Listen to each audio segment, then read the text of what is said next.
Dewa Perang Yesikai. Bab 161. Ada apa? Suara wanita dingin terdengar dari ujung telepon yang lain. Aku akan pergi ke Eropa lusa, kamu. Aku mendengarnya dari hantu. Yesikai diinterupsi oleh pihak lain sebelum dia selesai berbicara. Hantu sudah banyak bercerita padamu. Anak ini benar-benar cerewet. Yesikai berkata tanpa daya. Ghost, sebagai salah satu dari 4 jenderal besar Istana Dunia Bawah, ditempatkan oleh Yesikai di markas Istana Dunia Bawah untuk bertugas sebagai pembantu rumah tangga. Tentu saja, dia tidak bisa banyak bicara.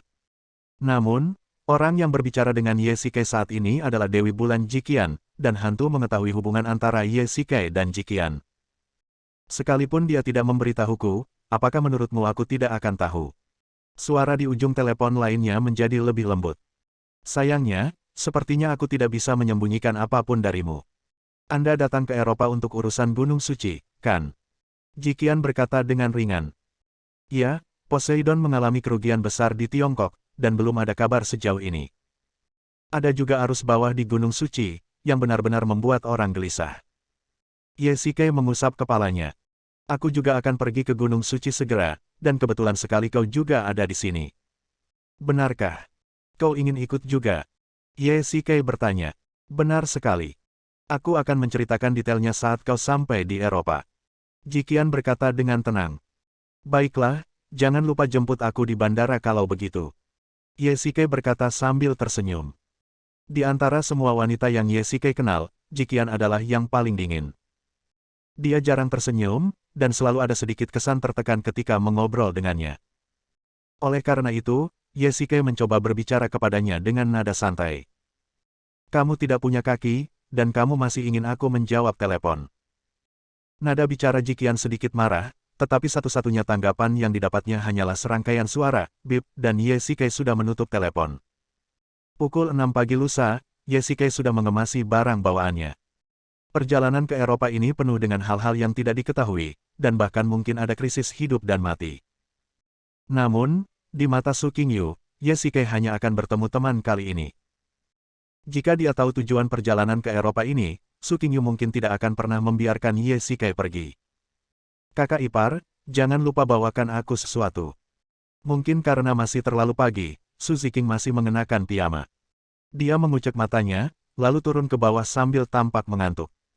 Celakanya, ia tak menyangka bahwa ucapan pertama yang diucapkan gadis itu adalah membantunya membawakan barang. Begitu ya. Jangan khawatir. Yesikai berkata sambil tersenyum. Dia menoleh ke arah Su Qingyu dan berkata dengan lembut, jaga dirimu baik-baik. Aku akan kembali dalam 2 minggu. Kalau begitu, sebaiknya kamu berhati-hati dan pulang lebih awal. Su Qingyu memberikan beberapa instruksi. Baiklah, masih pagi. Kalian sebaiknya naik ke atas dan tidur. Aku pergi dulu. Yesikai mengucapkan selamat tinggal kepada mereka berdua sambil tersenyum dan berkendara ke bandara sendirian. Di tengah kerumunan, Yesikai melihat seorang wanita jangkung melambai padanya dari jauh. Tang Yun, maafkan aku karena membuatmu menunggu lama. Yesikai berjalan cepat ke arah Tang Yun. Tang Yun sekarang mengenakan seragam pramugari, yang membuatnya tampak berbeda. Yesikai jelas merasakan bahwa sekelompok pria senegaranya di sekelilingnya sedang melihat ke dalam. Ketika mereka melihat Tang Yun asyik berbincang dengan Yesikai, mereka tak kuasa menahan diri untuk tidak memperlihatkan ekspresi tidak senang dan menghina. Tidak apa-apa, aku juga baru saja sampai. Aku akan pergi ke kru dulu dan naik pesawat nanti. Tang Yun melihat arlojinya dan melambai ke Yesikai. Baiklah, silakan. Setelah Tang Yun pergi, Yesikai mengganti boarding pass-nya, melewati pemeriksaan keamanan, dan duduk di depan pintu keberangkatan menunggu pesawat lepas landas. Penerbangan awalnya dijadwalkan pukul 8, tetapi karena adanya penundaan, diubah menjadi lepas landas pukul 8.30. Sekelompok orang sudah menunggu di pintu keberangkatan, dan ketika mereka mendengar berita keberangkatan, mereka semua pergi ke pintu keberangkatan. Maaf. Yesikai membawa ransel. Ketika dia berdiri, sekelompok wanita asing berjalan melewatinya. Salah satu wanita secara tidak sengaja menyentuh bahu Yesikai. Yesikai menatap wanita asing berambut pirang itu. Ketika dia menyadari bahwa dia telah menyentuh Yesikai, wanita itu dengan sopan meminta maaf dalam bahasa Inggris. Yesikai mengangguk. Yesikai memandang sekelompok wanita, yang semuanya mengenakan seragam pemandu sorak. Mereka tampaknya adalah tim pemandu sorak wanita dari negara asing. Masing-masing dari mereka memiliki tubuh yang kencang dan menjadi pemandangan yang indah dimanapun mereka pergi. Yesike tersenyum dan perlahan berjalan menuju pesawat. Kamu di sini. Yesike berjalan ke kabin kelas 1 pesawat, tempat Tang Yun sedang mengemasi barang-barangnya. Apakah kondisimu lebih baik dari sebelumnya? Tang Yun membantu Yesike menyimpan barang bawaannya, lalu berbalik dan bertanya. Ah, aku jauh lebih baik sekarang. Yesike teringat saat terakhir dia naik pesawat, saat gangguan cinta setannya hampir muncul. Dia tidak menyangka Tang Yun masih mengingat kejadian ini. Pesawat itu lepas landas perlahan. Tang Yun dan Yesike sedang mengobrol santai. Pada saat ini, seorang pramugari datang dengan tergesa-gesa. Kakak Tang, ada masalah. Ada penumpang yang sakit. Datang dan lihatlah. Tunggu aku di sini, aku akan pergi melihat dulu. Tang Yun membuka sabuk pengamannya dan berkata kepada Yesike. Yesike mengangguk dan mengikuti Tang Yun. Keduanya datang ke kursi penumpang. Yesike menoleh dan menyadari bahwa itu adalah pemandu sorak yang tadi. Duduk di sebelahnya adalah rekan satu timnya, keduanya tampak panik. Apakah kamu baik-baik saja? Tang Yun segera melangkah maju dan berbicara kepada wanita itu dalam bahasa Inggris yang fasih. Tiba-tiba, ekspresi ketakutan melintas di mata Tang Yun. Dia kini berada paling dekat dengan wanita itu, dan dia melihat dengan jelas bahwa ada pisau tajam di lengan wanita itu. Di depan toilet pesawat, seorang pria keluar. Ia sempat tertekan karena sekian lama bekerja di dalam negeri dan akhirnya memanfaatkan hari libur tersebut untuk pergi berlibur ke luar negeri. Begitu keluar dari toilet, ia melihat seorang wanita asing cantik berpakaian pemandu sorak, berpose seksi. Dia menunjuk jarinya ke arahnya dan mengaitkannya dengan lembut. Hai, Jack, suara wanita yang menawan itu cukup untuk menarik perhatian semua pria. Cantik, kamu pasti salah, namaku bukan Jack. Pria itu agak bingung dengan kata-kata wanita itu, seolah-olah dia telah mengenali orang yang salah. Wanita itu hanya tersenyum misterius, lalu berjalan perlahan di depan pria itu, sambil merentangkan tangannya, seolah ingin memeluknya. Menghadapi kecantikannya, lelaki itu tidak menolak, dan ketika mata mereka bertemu, lelaki itu tampak benar-benar tertarik. Kedua tangan wanita itu perlahan bergerak ke atas dari pinggang pria itu. Ketika sampai di leher, tangan wanita itu tiba-tiba mengerahkan kekuatan dan mematahkan leher pria itu tanpa peringatan. Pria itu meninggal sebelum ia sempat bereaksi, dan tubuhnya, yang telah kehilangan penyangganya, terjatuh ke depan dengan lembut. Wanita itu melangkah maju dan menopang tubuh pria itu. Senyum mengerikan dan menyeramkan muncul di wajahnya. Dia mendekatkan mulutnya ke telinga pria itu dan mengatakan sesuatu dengan ringan. Hai, Jack. Bab 162. Yesike melangkah masuk ke toilet dan menatap kedua wanita di belakangnya dengan agak canggung. Kakak-kakak, aku mau ke toilet. Kalian tidak ikut masuk juga, kan? Toilet di pesawat sangat kecil, dan memalukan untuk diawasi dari belakang, apalagi oleh dua orang lawan jenis yang membawa senjata. Kedua wanita itu adalah orang asing dan berbicara bahasa Mandarin, yang tidak dapat dipahami oleh kedua wanita itu. Yesike menjelaskan maksudnya dalam bahasa Inggris, dan kedua wanita itu menunjuk ke pintu toilet dengan tidak senang dan meminta Yesike untuk masuk. Terima kasih. Yesike bersembunyi di toilet dan mengeluarkan pelepas asap gas air mata kecil dari sakunya. Benda ini dapat mengeluarkan asap melalui kendali suara. Meski sangat kecil, asap gas air mata yang dikeluarkan sangat efektif. Yesike bertanya-tanya kemana para pembajak akan menerbangkan pesawat. Insiden pembajakan seperti ini dapat diartikan sebagai insiden teroris internasional. Biasanya karena alasan politik tertentu. Kalau hanya demi uang, tidak perlu dipermasalahkan sebesar itu. Kini pesawat tersebut telah menyimpang dari rute yang dijadwalkan, artinya menara akan segera menemukan kelainan tersebut. Ketika menara mengetahui bahwa ia tidak dapat menghubungi kapten, orang-orang di bawah akan tahu bahwa telah terjadi pembajakan di sini. Hei, dua saudari. Jangan arahkan senjata kalian padaku. Bagaimana kalau tidak sengaja meledak? Yesike keluar dari kamar mandi, berpura-pura sangat ketakutan, dan perlahan berjalan menuju sekelompok sandera. Tang Yun, dengarkan baik-baik. Kau akan bertindak sesuai dengan instruksiku nanti.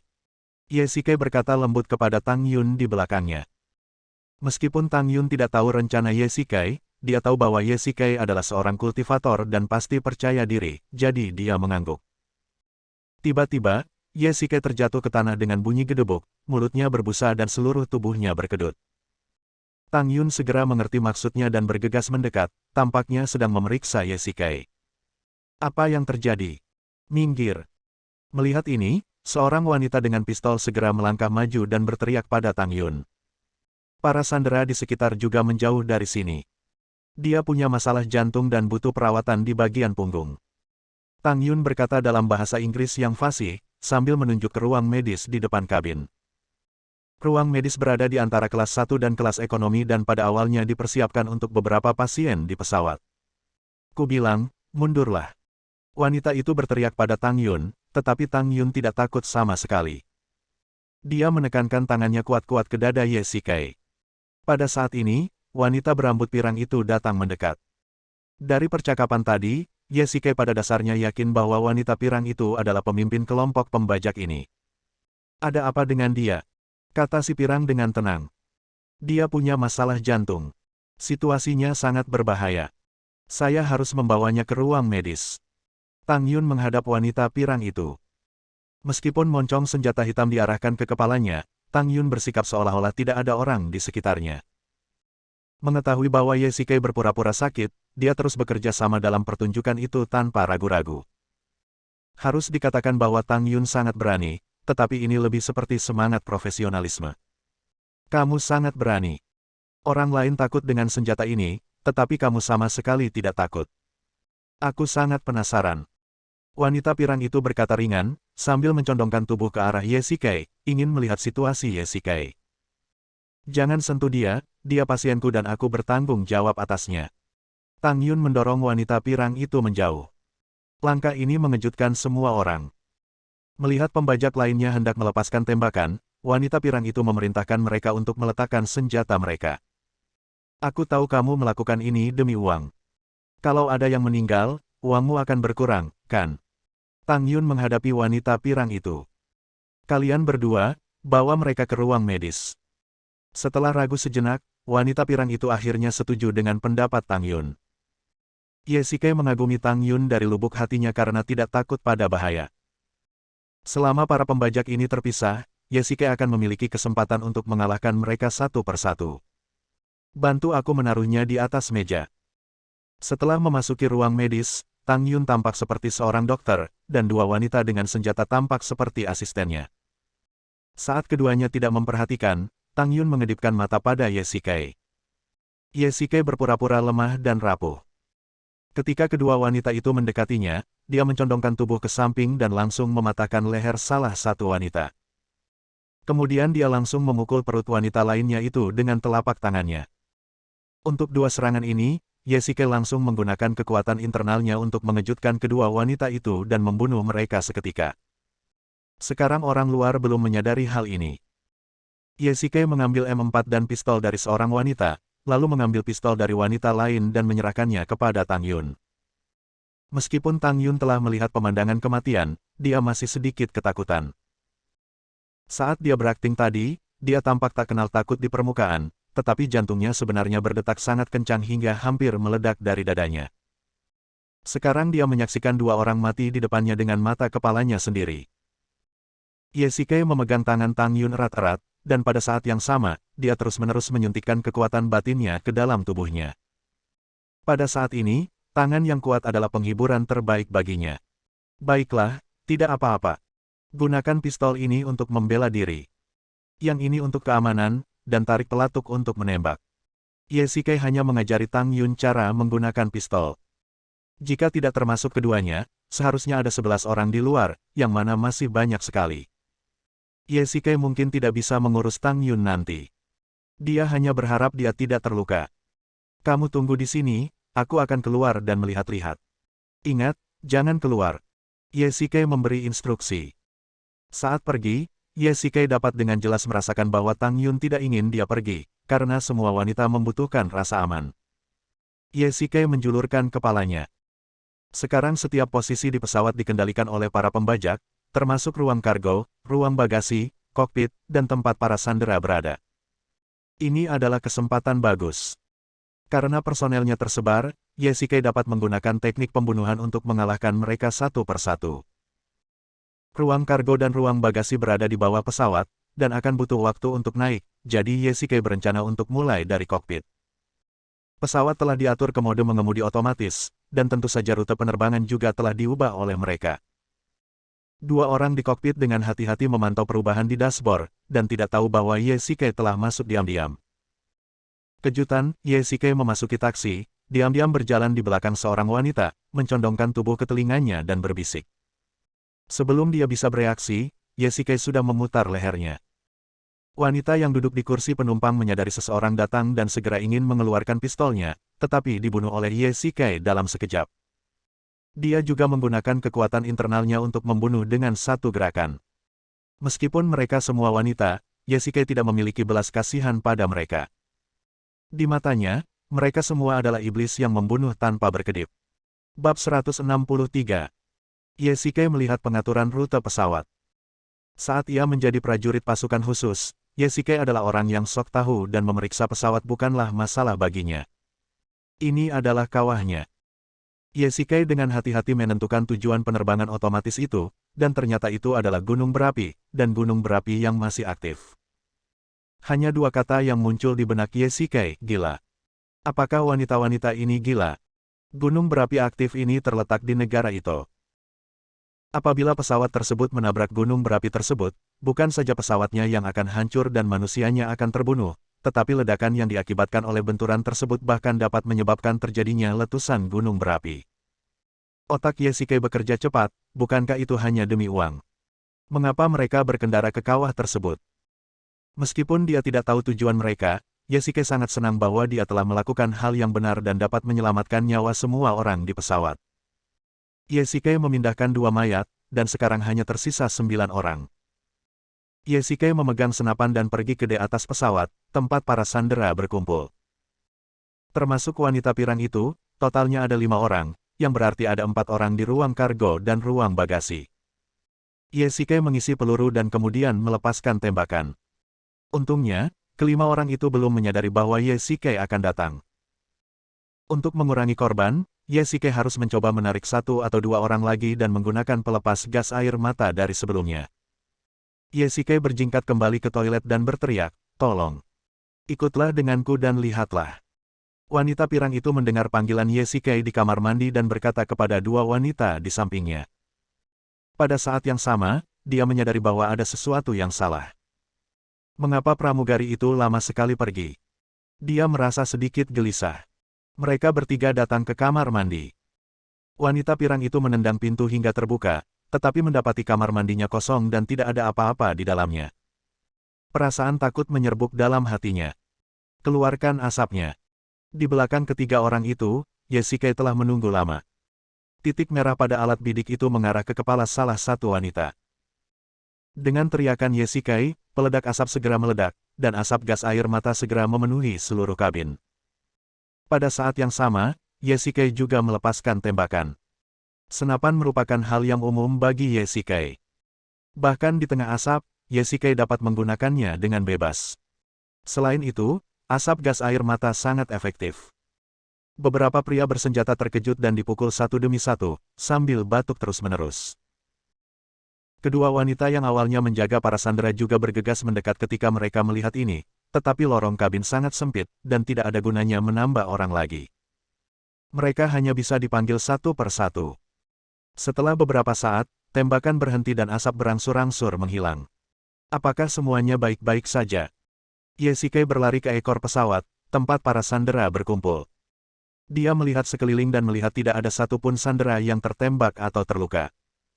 Yesike menghela napas lega. Dia akhirnya berhasil. Tidak apa-apa. Terima kasih Tuan. Kapten asing parubaya itu bergegas mendekat dengan penuh semangat dan hampir mencium Yesike. Kapten, kopilot, harap kalian berdua segera kembali ke kokpit. Pesawat telah diatur pada rutenya oleh mereka. Harap segera ubah rutenya dan terbang ke Bandara Royal European. Yesike segera memesan. Baiklah, kami akan segera berangkat. Ngomong-ngomong, Tuan, masih ada beberapa orang di ruang kargo dan ruang bagasi, Anda harus berhati-hati. Kapten memegang erat tangan Yesike, lalu berlari kembali ke kokpit bersama kopilot dan mengubah rute kembali. Kamu tetap di sini dan jangan jalan-jalan. Ye Shikai berkata kepada semua orang, dan tiba-tiba teringat bahwa Tang Yun masih di ruang medis. Ye Shikai berbalik dan berlari kembali, tetapi menemukan bahwa ruang medis kosong. Tang Yun tidak akan lari sendirian. Ye Shikai sangat cemas. Ketika dia berjalan melewati mayat-mayat itu, dia tiba-tiba mendapati bahwa hanya ada 4 mayat di tanah, padahal tadi seharusnya ada 5 orang. Ye Shikai memeriksa mayat-mayat itu dan menemukan bahwa wanita pirang itu tidak ada di sana. Sialan, dia pasti telah membawa pergi Tang Yun. Ye Shikai mengumpat dalam hati, merasa sangat kesal. Meskipun dia tidak banyak berinteraksi dengan Tang Yun, mereka adalah sahabat seumur hidup. Terakhir kali terjadi di toko perhiasan, dan sekarang dia dibajak di pesawat. Para pembajak di seluruh di atas pesawat telah dibersihkan, jadi Tang Yun pasti telah dibawa ke ruang kargo dan kompartemen bagasi olehnya. Ye Shikai mengambil senjatanya dan dengan tegas mengikuti tangga menuju ruang kargo. Begitu dia turun, puluhan peluru ditembakkan ke Ye Shikai. Ye Shikai mengedarkan kekuatan internalnya untuk membentuk lapisan pertahanan di luar tubuhnya dan langsung menghentikan peluru dengan kekuatan internalnya. Menghadapi orang-orang ini, Ye Shikai harus melepaskannya. Dia dulunya adalah kapten pasukan khusus Longya. Tidak menjadi masalah baginya untuk berurusan dengan beberapa orang. Setiap tembakan yang dilepaskan Ye Shikai akan merenggut nyawa seseorang. Setelah beberapa waktu, sisi lainnya pun musnah. Ye Shikai berjalan cepat ke sisi yang berlawanan. Hanya ada 4 mayat, tetapi wanita pirang itu adalah satu-satunya yang hilang. Apakah kamu mencari aku? Pada saat ini, suara seorang wanita pirang datang dari balik rak. Dia menggendong Tang Yun, mengarahkan pistolnya ke pelipis Tang Yun, dan perlahan berjalan keluar dari balik rak. Semua anak buahmu sudah mati, cepatlah menyerah. Wanita berambut pirang itu memegang Tang Yun di depannya. Sebagai sandera, Ye Shikai tidak bisa menembak secara langsung, dan mulut Tang Yun ditutup dengan lakban. Haha, tapi dia masih di tanganku. Tuan Ye, Anda seharusnya tidak ingin dia terluka. Wanita pirang itu tertawa liar. Apakah kau pikir aku tidak bisa menyelamatkannya? Senyum muncul di bibir Ye Shikai. Inilah kesenjangan antara praktisi dan orang awam. Ye Shikai adalah Pluto. Jika dia bermain dengan serius, dia dapat dengan mudah menghindari peluru dan pasti akan menyelamatkan Tang Yun sebelum wanita pirang itu menembak.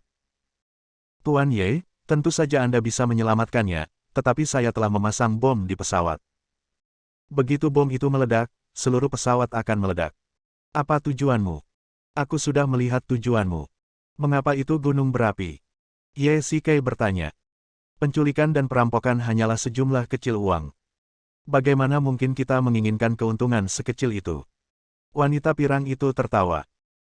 Tuan Ye, bayangkan jika sebuah pesawat yang membawa bom lepas landas dari Cina dan menabrak gunung berapi di Ito, menyebabkan gunung itu meletus. Tahukah Anda apa akibatnya? Ekspresi Ye Shikai tiba-tiba berubah, dan wajahnya menjadi sangat serius. Wanita pirang itu berkata dengan enteng, itu akan mendeklarasikan perang terhadap Cina, dan perang adalah yang paling mahal. Perusahaan senjata kita pasti akan menghasilkan banyak uang. Kalian bajingan, kalian sudah melakukan begitu banyak hal dan mengorbankan begitu banyak nyawa hanya untuk menghasilkan uang. Ye Shikai mengumpat, apakah menurutmu Yidong bodoh? Tidakkah kau tahu bahwa seseorang membajak pesawat dan kemudian menabrakkannya ke gunung berapi untuk menjebak Tiongkok? Haha, Tuan Ye, jika tindakan menabrakkan diri ke gunung berapi itu dilakukan oleh salah satu orang Anda sendiri, menurut Anda apa yang akan dipikirkan oleh Kongres itu? Wanita berambut pirang itu tersenyum licik. Setelah mendengar kata-kata wanita pirang itu, wajah Ye Shikai berubah, dan wajah kopilot Tiongkok muncul di benaknya. Bab 164. Yah, Tuan Ye seharusnya sudah menemukan jawabannya. Wanita pirang itu tertawa liar. Mengapa menurutmu rencana kita begitu mudah? Bagaimana senjata-senjata ini bisa lolos pemeriksaan keamanan dan bisa masuk ke pesawat? Itu karena ada rayap di dalam sistemmu. Saat ini, kapten kita yang terhormat seharusnya sudah diganti. Wanita pirang itu berkata dengan bangga. Sialan, Ye Shikai mengumpat dalam hati. Kapten dan kopilot keluar bersama sebelumnya, yang membuat Ye Shikai menurunkan kewaspadaannya. Ia tidak menyangka bahwa kopilot Tiongkok itu benar-benar bersekongkol dengan mereka dan sang kapten bisa saja terbunuh olehnya. Selama dia menggunakan nama kapten dan bandara Yanjing, negara Yidong pasti akan berpikir bahwa itu adalah tindakan yang diorganisir oleh Tiongkok. Kalian sekelompok orang gila. Ye Shikai mengutuk. Tuan Ye, Nona Tang, kalian seharusnya merasa beruntung karena kalian berdua mengetahui rencana kita. Bahkan para sandera di luar tidak tahu bahwa kita sedang menuju kawah sekarang. Ye Shikai sedikit bingung, tetapi dia segera memutuskan untuk menyelamatkan Tang Yun terlebih dahulu. Hal terpenting saat ini adalah keselamatan Tang Yun. Ye Shikai mengedarkan energi internalnya dan mengambil langkah cepat. Seketika itu juga, dia datang dari belakang wanita pirang itu dan memukul lehernya dengan pisau, hingga pingsan. Tang Yun, kamu baik-baik saja.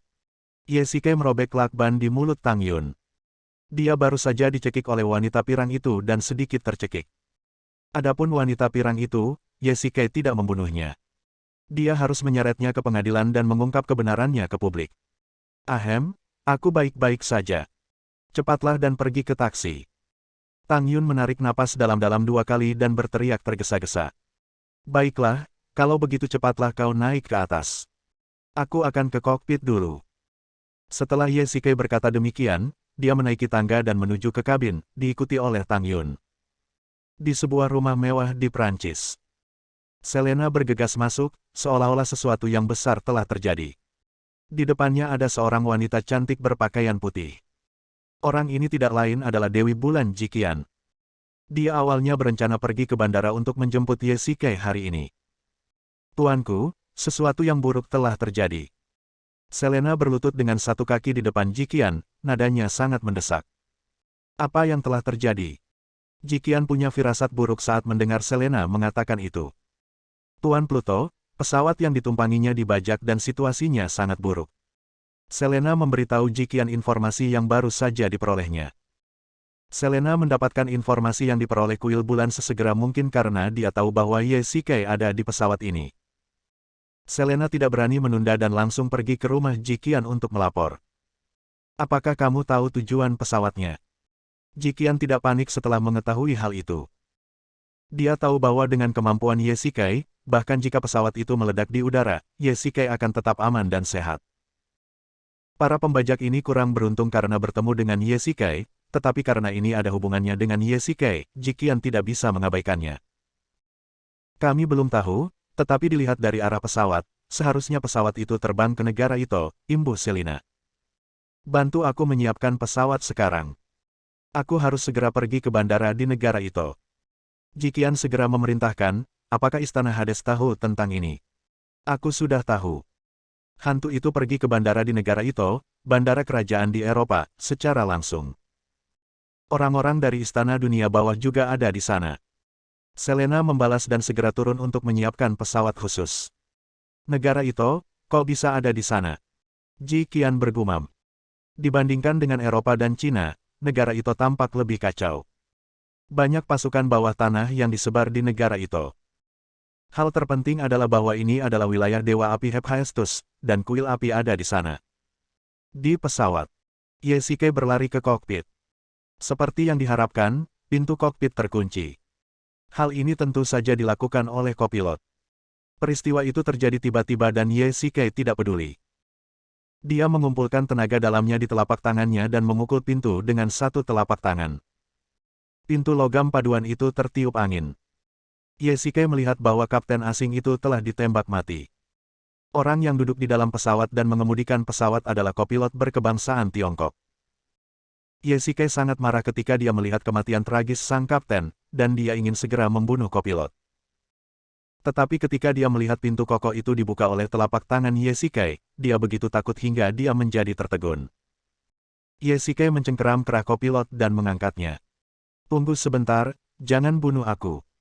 Pria itu terus memohon belas kasihan. Ye Shikai menahan amarahnya dan menenangkan diri, lalu berteriak pada pria itu, kemana kamu akan terbang sekarang? Gunung berapi. Kawah. Ye Shikai melihat ke sudut kokpit dan melihat tas parasut. Bajingan ini sudah bersiap melarikan diri, dan semua sandera di pesawat ini akan mati. Memikirkan hal ini, Ye Shikai menjadi marah lagi. Saya salah. Saya terobsesi dengan uang.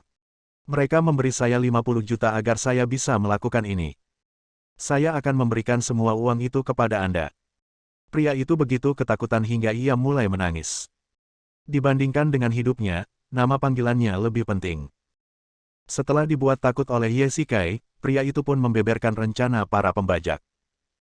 Akan tetapi, tampaknya dia hanya mengetahui sebagian dari rencana itu. Lebih tepatnya, kopilot hanyalah pion dalam rencana ini. Segera ubah rute dan terbang ke bandara di negara Yitong. Ye Shikai berteriak. Sistem penerbangan otomatis pesawat telah hancur, dan roda pendaratan telah. Pria itu ketakutan, takut jika dia mengatakan sesuatu yang salah dan dibunuh oleh Ye Shikai. Ada apa? Ye Shikai berteriak. Saat kami mencoba mengambilnya saat lepas landas, pesawat itu sudah rusak dan kami tidak bisa menurunkannya sama sekali, kata pria itu. Apa katamu? Ye Shikai tidak dapat menahan diri untuk tidak mengumpat dan menendang pria itu hingga terjatuh. Orang gila ini sungguh kejam. Tanpa roda pendaratan, mereka terpaksa melaksanakan rencananya. Bahkan jika pesawat itu dikendalikan lagi, pesawat itu pasti akan meledak selama pendaratan darurat tanpa roda pendaratan. Ye Shikai melihat jumlah bahan bakar dan menyadari bahwa pesawat itu hanya bisa terbang paling lama 10 menit lagi.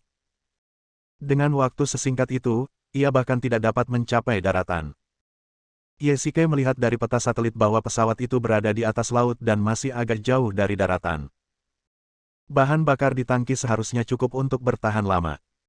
Tak perlu dikatakan lagi, itu pasti pekerjaan orang-orang gila itu. Karena mereka tidak dapat melakukan pendaratan darurat di darat, satu-satunya cara adalah melakukan pendaratan darurat di air. Ye Shikai sendiri yang duduk di kursi pengemudi. Pendaratan darurat di air jauh lebih sulit daripada pendaratan darurat di darat. Jika seseorang tidak berhati-hati, pesawat itu akan hancur dan semua orang di dalamnya akan mati. Bahkan seorang kapten yang berpengalaman pun tidak sepenuhnya yakin. Sekarang Ye Shikai memiliki 231 nyawa di tangannya. Dia tidak mampu membuat kesalahan apapun. Ye Shikai memanggil Tang Yun dan memintanya untuk bertanggung jawab atas persiapan keselamatan untuk pendaratan darurat penumpang. Bab 165. Apakah kau benar-benar akan melakukan pendaratan darurat di air? Setelah mendengar rencana Ye Shikai, Tang Yun sedikit terkejut dan sedikit khawatir. Lagi pula, ini adalah hal yang sangat berbahaya untuk dilakukan. Bertindaklah dengan tegas, kesempatan itu langka dan tidak akan pernah kembali. Tang Yun, apakah kamu percaya padaku? Ye Shikai bertanya. Melihat tatapan mata Ye Shikai yang penuh tekad, Tang Yun seakan telah menelan pil penenang. Tentu saja aku percaya padamu. Kamu telah membawaku keajaiban berkali-kali. Aku percaya kamu bisa melakukannya kali ini juga. Ye Shikai pertama-tama mengirimkan sinyal darurat ke menara, serta koordinat, ketinggian, dan kecepatan. Tang Yun segera mengatur para penumpang untuk duduk di kursi mereka, mengencangkan sabuk pengaman, dan bersiap untuk pendaratan darurat. Kemudian Ye Shikai menyesuaikan sudut sayap untuk membuat pesawat terbang lebih stabil. Pada saat yang sama, ia mengurangi daya keluaran mesin. Kecepatan pesawat melambat sedikit demi sedikit, dan ketinggiannya juga turun sedikit demi sedikit, 10 meter, 5 meter, 3 meter, 1 meter. Ketika pesawat itu jatuh, guncangannya hebat sekali. Ye Shikai memegang panel kontrol dengan erat. Pada saat yang sama, untuk mencegah pesawat meledak, Ye Shikai juga melepaskan kekuatan internalnya. Lapisan energi melindungi pesawat. Meskipun agak sulit, Ye Shikai masih berhasil mengatasinya. Akhirnya, pesawat mendarat dengan mantap. Ye Shikai segera membuka pintu kabin dan kemudian menurunkan jalur luncur. Melihat hal itu, Tang Yun pun memerintahkan pramugari untuk mengevakuasi penumpang. Selama waktu ini, Ye Shikai terus mengeluarkan kekuatan internalnya untuk menjaga pesawat tetap stabil. Ye Shikai, semua penumpang sudah dievakuasi, kamu juga harus mengungsi. Tiba-tiba, Tang Yun berlari masuk dan berkata kepada Ye Shikai dengan cemas. Kau duluan saja, aku akan menyusulmu segera. Ingat, jauhkan penumpang dari pesawat. Pesawat ini belum aman. Aku akan menggunakan kekuatan internalku untuk melindungi pesawat terlebih dahulu. Ye Shikai berkata pada Tang Yun. Meskipun dia sangat enggan, Tang Yun tahu bahwa Ye Shikai adalah seorang kultivator dan tidak ingin menahannya, jadi dia meninggalkan pesawat. Ye Shikai secara pribadi membawa pergi wanita pirang yang pingsan dan kopilotnya, Tetapi sebelum pergi, Ye mengambil satu barang, kotak hitam pesawat. Kotak hitam merekam rekaman penerbangan dan rekaman audio di dalamnya. Dengan bukti ini, rencana bajingan itu hancur total. Tak lama kemudian, Ye melihat satu demi satu kapal dan speedboat melaju kencang menuju tempat jatuhnya pesawat. Ketika para penumpang melihat kapal-kapal ini, mereka saling berpelukan dengan penuh semangat. Hanya setelah selamat dari bencana barulah mereka menyadari betapa berharganya kehidupan. Halo, saya Sheldon, Menteri Penerbangan Kerajaan itu. Kami sangat menyesalkan insiden pembajakan ini, tetapi saya ingin mengetahui sesuatu. Ye menghela napas lega ketika penumpang terakhir menaiki kapal penyelamat pemerintah. Dia sebenarnya menemui kejadian ini di awal perjalanannya ke Eropa. Negara itu menerima aplikasi penerbangan wilayah udara pesawat tersebut, dan diterbitkan atas nama kapten. Tentu saja, ini adalah pekerjaan kopilot. Kemudian, mereka menerima sinyal bahaya dari Ye yang tidak mereka pahami. Akibatnya, Ye menghabiskan beberapa jam untuk menceritakan seluruh kisah mereka. Karena melibatkan pesawat China, diplomat China juga hadir. Ditambah dengan catatan kotak hitam dan kesaksian kopilot yang ketakutan, kedua negara akhirnya memahami rencana mengerikan ini. Mengerikan sekali memikirkannya. Jika Ye tidak berada di pesawat ini dan menghentikan rencana mereka, kedua negara mungkin benar-benar berada di ambang perang. Halo, Tuan Ye, saya Duta Besar Diplomatik Tiongkok untuk Yitong. Xia Yang, terima kasih banyak atas waktu Anda kali ini. Xia Yang membungkuk dalam-dalam kepada Ye di depan semua orang. Kecelakaan pesawat itu menewaskan lebih dari 200 orang, dan perang antara kedua negara itu merupakan kehancuran nyata bagi kehidupan manusia. Haha, ini tanggung jawab warga negara. Ye tertawa. Saya ingin tahu apakah Anda pernah menjadi seorang prajurit, Tuan Ye? Kata Xia Yang. Ya, saya dulunya seorang tentara, tapi sekarang saya sudah pensiun. Kata Ye Dia bukan hanya seorang prajurit, tetapi juga dewa perang di ketentaraan. Jika Tuan Ye menemui masalah di masa mendatang, harap segera bicara. Jangan bersikap sopan. Jika rencana pembajakan berhasil kali ini, kedua negara akan menghadapi krisis besar. Tindakan Ye dapat dianggap sebagai bantuan besar bagi Xia Yang. Baiklah, terima kasih. Ngomong-ngomong, mohon Duta Besar Xia untuk mengakomodasi penumpang tersebut sesegera mungkin. Ye menunjuk ke lebih dari 200 penumpang di belakang. Sekarang mereka benar-benar selamat dari bencana. Mereka membungkuk ke langit dan bumi, dengan air mata dan ingus. Ini pekerjaan Xia. Xia yang berkata sambil tersenyum. Efisiensi penyelamatan China selalu sangat tinggi. Xia yang segera mengatur penerbangan untuk mereka, terbang langsung ke Eropa. Pada saat ini, Tang Yun datang. Kamu di sini. Tang Yun berkata dengan heran. Dia merasa sangat gembira karena berhasil lolos dari bahaya. Ya, kamu baik-baik saja. Ye bertanya dengan khawatir. Tidak apa-apa. Aduh, aku benar-benar tidak tahu mengapa aku selalu menghadapi bahaya setiap kali bertemu denganmu. Tang Yun berkata dengan marah. Awalnya dia ingin mengatakan sesuatu yang lain, tetapi kamulah yang menyelamatkanku setiap saat. Akan tetapi, dia terlalu malu untuk mengatakannya dengan lantang, jadi dia harus menyimpannya dalam hatinya. Yah, mungkin akulah yang mendatangkan nasib buruk. Ye berkata dengan nada meremehkan dirinya sendiri. Wanita pirang itu telah terbangun, tetapi sikapnya sangat arogan. Dia sekarang telah ditahan oleh polisi. Sedangkan kopilot, meski sangat aktif mengakui perbuatannya, namun ia tampaknya tak sanggup menanggung dakwaan makar. Ayo, aku akan mengajakmu bertemu teman. Ye melihat mobil Rolls-Royce perlahan mendekatinya, jadi dia meraih tangan Tang Yun dan berjalan mendekat. Oh, kudengar pesawatmu sedang bermasalah. Aku tidak menyangka kau masih dalam suasana hati yang baik. Seorang wanita berbaju putih dan sepatu hak tinggi kristal berjalan turun dari Rolls-Royce. Jiqianlah yang bergegas mendekat. Hai, Nona Ji, kenapa Anda? Tang Yun berseru kaget setelah melihat Jiqian dengan jelas. Kau benar, Tang Yun. Jiqian berpikir beberapa detik dan tiba-tiba teringat. Kalian berdua saling kenal. Yesike tidak bisa berkata apa-apa lagi melihat pemandangan ini. Ternyata kedua orang ini saling kenal. Ya, Nona Ji dan saya bertemu di pesawat terakhir kali, kata Tang Yun. Baiklah, saya sudah menyiapkan pesawat khusus untuk kembali ke Eropa. Nona Tang, ikutlah dengan kami. Kami. Bos, saya di sini. Sebelum Jiqian selesai berbicara, dia mendengar seorang pemuda tampan berteriak di sampingnya, lalu berlari menghampiri dengan tergesa-gesa. Yesike melihatnya dan menemukan bahwa itu adalah hantu. Setelah dipikir-pikir lagi, Ghost pasti tahu soal pembajakan pesawat itu, jadi dia pasti datang ke sini. Hai, bos, siapa wanita cantik ini? Cepat perkenalkan dia padaku. Ketika Ghost, si bocah nakal, melihat wanita cantik Tang Yun, kegembiraannya langsung berubah menjadi jantung berdebar-debar. Bersambung.